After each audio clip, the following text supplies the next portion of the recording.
Bonjour, c'est Cryptolis, bienvenue dans la quotidienne, notre rendez-vous de 8h du lundi au vendredi pour analyser les news crypto et le marché.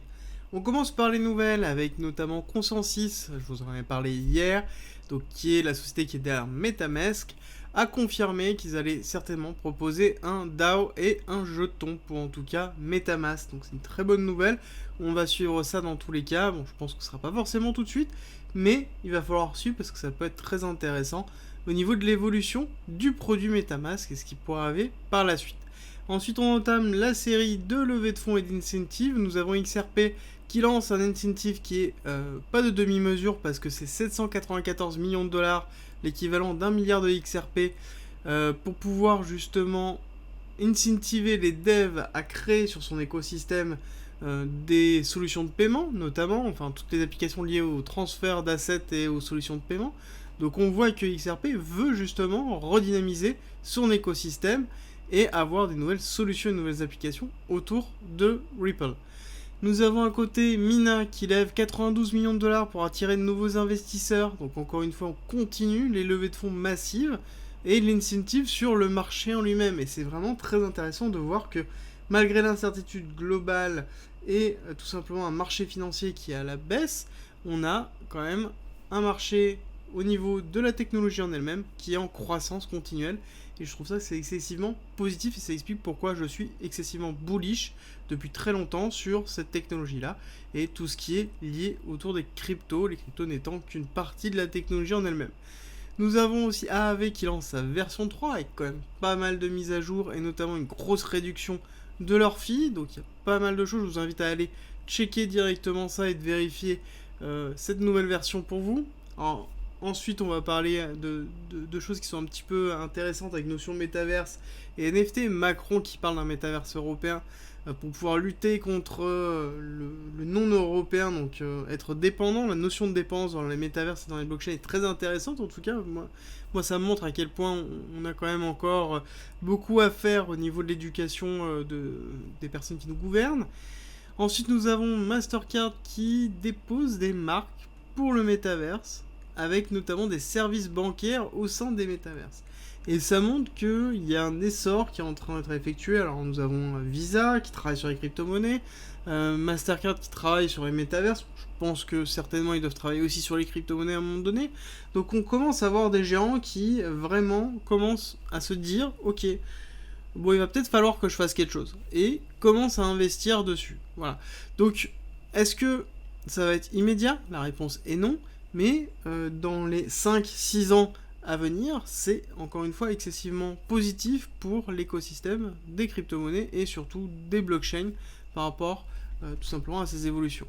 Nous avons aussi à côté GameStop qui lance, qui va lancer leur NFT marketplace à la fin d'avril. Donc voilà, on a de plus en plus d'essor et de sociétés déjà implantées dans la vie réelle qui commencent à se déployer sur la blockchain et tout ce qui dérive des blockchains. Donc on n'a plus forcément que des startups de la blockchain qui investissent dans la blockchain. Je trouve ça excessivement intéressant de voir qu'on a de plus en plus de monde qui densifie cet écosystème. Et vous savez que pour moi c'est essentiel au niveau de l'adhésion générale de la blockchain. Pour qu'on reste résilient et qu'on performe par la suite, il faut impérativement qu'on ait beaucoup de use cases et beaucoup de users, et c'est ce qui permettra justement l'évolution par la suite. Rejoins-nous sur Discord, tu y retrouveras notamment ma stratégie d'investissement qui est disponible gratuitement. Je montre comment je construis mon bag, le fonctionnement de mes optimisations, quand acheter, quand vendre, tout pour éviter justement les principaux pièges. Si tu aimes mon contenu, like, partage et abonne-toi, ça m'aide énormément. C'est tout pour les nouvelles. On attaque la partie technique. Petit rappel où nous en sommes. Vague 1, vague 2, vague 3 terminée en avril 2021. Nous sommes dans le retracement de la 4, retracement A, B, C. Actuellement, le A est égal au C avec le point le plus bas qui a été effectué ici. Mais étant donné que nous avons fait une incursion, une extension au niveau de la B, on peut attendre une extension au niveau de la C avec une prise de liquidité ici de cet équalo qui se trouve là. Donc, grosse prise de liquidité, grosse poche de liquidité en dessous. Donc on pourrait faire une incursion en dessous des 29 000 ou en dessous des 30 000 pour pouvoir récupérer cette liquidité et voir potentiellement combler ce gap qui se trouve dans les 26 000, 24 000 gap excessivement important. Au niveau de cette descente en C, nous avons la 1, 2, 3, 4 qui est en train de se terminer. Nous attendons la 5 qui est en même temps en corrélation avec un schéma de Wyckoff que l'on voit ici en noir, qui est une accumulation avec le psy, l'arrêt de la tendance baissière par le SC, on remonte, on prend la liquidité du psy, on descend, on teste le SC et on attend justement une prise de liquidité du SC, donc quelque chose qui va faire un nouveau lot et potentiellement encore une nouvelle descente avec un sprint qui pourrait nous valider un départ. Et à savoir que cette dernière descente devrait se faire en 5 impulsions avec 1, 2, 3, avec STB, retracement, 5, sprint et on part. Donc ça c'est un peu l'idée que l'on a depuis un certain temps, qui s'invalidera avec une cassure des 52 000 et qui est très important à garder en tête. À côté, nous avons ici un autre schéma très fort de Wyckoff qui est le BC, un AR, un ST. Le ST a pris la liquidité du BC, donc nous sommes dans une réaccumulation, donc quelque chose qui est excessivement bullish. Et là, nous sommes dans le retracement du saut. Le saut en réaccumulation a deux possibilités, soit prendre la liquidité de l'AR, ou soit tout simplement travailler à un niveau bas, chose où on est. Donc on a toujours ces deux possibilités que l'on garde en tête et que l'on défend et qu'on réajuste notre analyse au fur et à mesure. On va avancer sur la vision en 1 heure, voir ce qui s'est passé. Je vous ai expliqué depuis un certain temps qu'on avait un marché qui était en manque de liquidité, qui n'arrive pas à trouver de la liquidité, donc du coup on travaille beaucoup les extrémités pour essayer de faire du FOMO et faire de la liquidation. Et c'est vrai qu'on a très peu de volume aussi qui est en train d'entrer. Donc ça c'est très important de le retenir, c'est que c'est un marché qui est piégeur. C'est un marché aussi où nous avons deux possibilités depuis un certain temps qui s'affrontent, depuis 15 février quand même, donc ça fait plus d'un mois que ces deux possibilités s'affrontent. Nous avons deux distributions, une verte, une jaune. Alors par contre ça reste des distributions pour l'instant, donc à vocation baissière, on est d'accord. Donc il faut les avoir en tête. Nous avons le BCAR ST SO LPSI, donc en vert, avec une continuité baissière, tant qu'on ne casse pas ce niveau-là. Donc pour l'instant, le vert a le dessus. Ensuite, nous avons le orange, qui est le BCAR ST SO UT. UT avec prise de liquidité du BC, donc on irait faire des plus hauts, étant donné que nous avons ici cette impulsion haussière qui nous amène à un 618 à 46 000. Cette impulsion haussière sur cette vague A de retracement que je vous présentais tout à l'heure, qui nous amène avec, pour une continuité de 1 pour 1, à 47 258. Avec donc une prise du BC. Donc ici on a une énorme poche de liquidité qui est en haut, qui attend d'être prise. Donc pour l'instant on ne sait pas laquelle va être en dominance. On a un marché qui est, pour dire calmement, calme plat, avec des sessions US qui sont proches de la mort cérébrale. Nous avons un petit peu le marché asiatique qui essaie de faire des poussées et des descentes qui sont effectuées. Ici par exemple ce gros mouvement, ce mouvement-là, mais même quand on regarde les nouvelles qui sont passées, que ce soit lundi positive, que ce soit la remontée des taux, hein, même si tout avait été pricé à l'avance, parce qu'il n'y a pas eu trop de surprises par rapport à ça, mais néanmoins, toutes ces nouvelles-là ont très peu d'impact sur le marché, et on se pose vraiment la question de pourquoi, et même si on regarde la session asiatique qu'il y a eu, il n'y a eu aucun mouvement là, à l'heure actuelle. Donc c'est des choses, en tout cas, où on voit que le marché est en cours de soit compression, soit consolidation, mais pour moi c'est plus compression. Compression, même double compression on pourrait dire, parce que nous avons une première compression gigantesque qui se fait ici, d'accord, avec là, comme ça, hop, celle-là est peut-être un peu trop, voilà, de cette façon-là on a une première compression, et ensuite on a une deuxième compression qui se fait comme ça, parce que, hop, on ne trace pas bien, mais on a une première compression qui est comme ça, tac, et nous avons une deuxième compression qui est en train de se faire ici. Donc on a une double compression qui s'effectue, compression que l'on voit aussi au niveau du RSI, au niveau du momentum qui est en train de se faire. Donc on a quelque chose où on se dit, ok, le cours perd totalement son énergie, mais en même temps, quand on a une compression du prix comme ça veut dire quoi? Ça veut dire tout simplement, comme je vous l'ai expliqué depuis un certain temps, qu'il y a un mouvement qui est en préparation, et un mouvement qui va être certainement très puissant. Très puissant, pourquoi? Parce que, dans tous les cas, on est en train de créer de la liquidité au-dessus, on est en train de créer de la liquidité en bas, parce que tout simplement, ici, à chaque fois qu'on renforce les bas, on crée de la liquidité en bas pour ceux qui sont en longue, et à chaque fois qu'on renforce les hauts, on crée de la liquidité en haut pour les shorters, d'accord? Donc on a toujours ces poches de liquidité qui se font. On a pas mal d'ordres aussi qui s'accumulent en haut, qui s'accumulent en bas, que ce soit pour des rechargements de short, que ce soit pour des longues qui sont en train de se préparer, ou des prises de profit de short. Donc on a quelque chose qui est vraiment en train de se mettre en place avec un mouvement qui risque d'être assez explosif. Alors, qu'est-ce qu'on peut attendre à l'heure actuelle? C'est un peu la question qu'on peut se poser par rapport à ce que l'on a devant nous. Alors, on va essayer de se mettre comme ça. Le souci, c'est qu'étant donné que nous n'avons pas de cassure de structure, même mineure, d'accord, donc là on fait des bas de plus en plus bas, ici nous faisons des bottes de plus en plus haut, et donc du coup on n'a pas de cassure de structure depuis le 27 février, d'accord. Donc la dernière cassure qui s'est effectuée, elle était ici, c'était sur le 28 février à 20h, on a fait ici un break de structure mineure. Ok, là depuis rien, mais vraiment rien. Donc on a toujours les deux possibilités, soit on va vers le haut, soit on va vers le dessus. Pour pouvoir valider ça, il faudrait déjà avoir une break of structure mineure, que ce soit ici, on casse ce niveau-là, on le valide avec une belle bougie, et possiblement on va aller faire un rallye vers le sud, au moins aller chercher l'UT à 46-47, soit on break vers le bas, à minima celui-là, mais idéalement celui-là, donc avec les 37 000 $, et on va faire un rallye vers le bas. Ok. Et là, ce qui est intéressant de voir, c'est que c'est en train vraiment de se préparer. Les deux sont vraiment en train de se préparer. Ça se voit, ça fait déjà un certain temps que je suis en train de travailler dessus, mais si on regarde tout simplement cette impulsion baissière qui est en train d'être effectuée, on voit que le niveau 1, il est au niveau de ce breakout ici. On voit que le 1,618 est dans l'objectif de 29 000 qu'on s'était fixé il y a un certain temps maintenant. Si on regarde autre chose encore, mais cette fois-ci un petit peu différent, qui va être cette impulsion haussière par rapport au retracement qui est effectué. Où est-ce que ça nous mène? Ça nous montre le 1,618 au niveau des niveaux de renforcement 46 000 qui s'est donné et 47 000 ici, donc c'est-à-dire une cassure de l'UT ici, donc on invaliderait donc le schéma vert, on irait sur le schéma orange.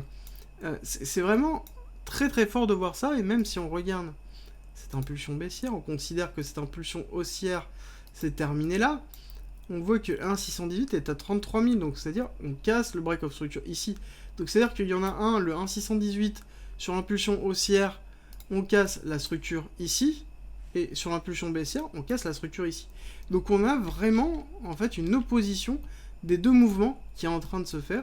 On n'a pas encore de breakout dans un sens ni dans l'autre, et ce qu'on a ici pourrait être soit une redistribution, soit une accumulation. Parce qu'on a une accumulation ici, une distribution qui est en train de se faire ici. Si jamais ici on descend et qu'on refait une accumulation, on pourrait aller très bien faire une réaccumulation ça et repartir par le haut. Par contre, si ici on a un breakout qui se fait avec une cassure par exemple de ce niveau-là, ça validerait une redistribution et donc on partirait faire des plus bas. Donc là on est vraiment dans une zone totalement incertaine, et que on continue à renforcer ce côté incertain de cette zone-là. Donc malheureusement, pour l'instant, il faut être patient. Il faut juste tout simplement attendre ce qui peut se passer. Nous avons des signes contradictoires, même là, à l'heure actuelle, qui sont en train de se faire.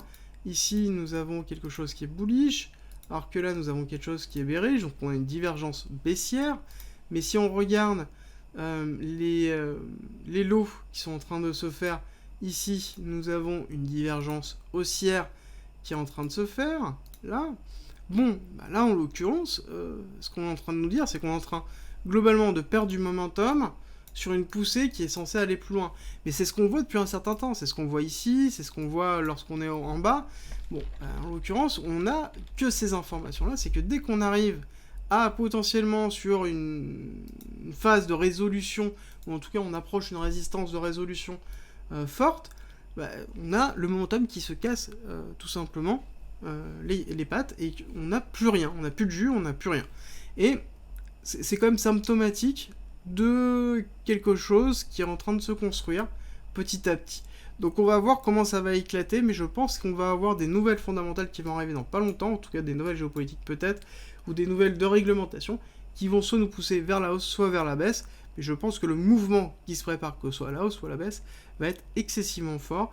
Je vous ai donné de toute façon les indications sur à quel moment on peut considérer que c'est à la hausse, à quel moment on peut considérer que c'est à la baisse. Et de toute façon, si on regarde au niveau de euh, tout simplement du BTC dominance, on a un BTC dominance qui arrive dans une zone de redescendre, d'accord. Donc là, on a fait un retracement, on est en train de consolider sur ce retracement, donc globalement, on va redescendre dans les 40%. Une redescente de la dominance du BTC veut dire quoi? Il y a deux cas possibles de tout simplement une redescente du BTC, enfin de la dominance du BTC. C'est soit le BTC gagne en puissance par rapport au reste, ou soit le BTC continue à stagner et on a une montée des altcoins et d'Ethereum par exemple. On a vu que Ethereum commençait à reprendre du poil de la bête et à regagner de la dominance. Donc peut-être que ça va se faire par la dominance mais, de l'Ethereum. Mais en tout cas, il est possible que si on retrouve un BTC qui fait ça, qui range, derrière, on va avoir une dominance qui va baisser, on va avoir un Ethereum qui va monter, on va avoir les altcoins qui vont monter, et ensuite peut-être on va avoir une résolution du range qui est en train de se faire, avec une remontée de la dominance, donc quelque chose qui va faire comme ça. On résout le range que ce soit à la hausse ou à la baisse, et donc on va avoir une remontée de la dominance pour faire quelque chose comme 42-43%, et continuer en fait une chute au fur et à mesure de la dominance, parce qu'on va avoir un écosystème qui va accroître et gagner tout simplement en maturité. On continue avec les indices, parce que je vous ai fait un petit suivi. Notamment hier, j'avais expliqué que on allait chercher l'order block et qu'on avait un niveau du 0,5 qui concordait avec notamment le 380 qui était ici. Bon, bah on voit qu'on a été parfaitement tapé dessus et on est en train... Alors, pour l'instant, on va voir la session d'aujourd'hui, comment ça va se dérouler, mais on est en train de possiblement se dire, bon, bah, on continue le breakout vers le bas et puis on descend en avant, quoi.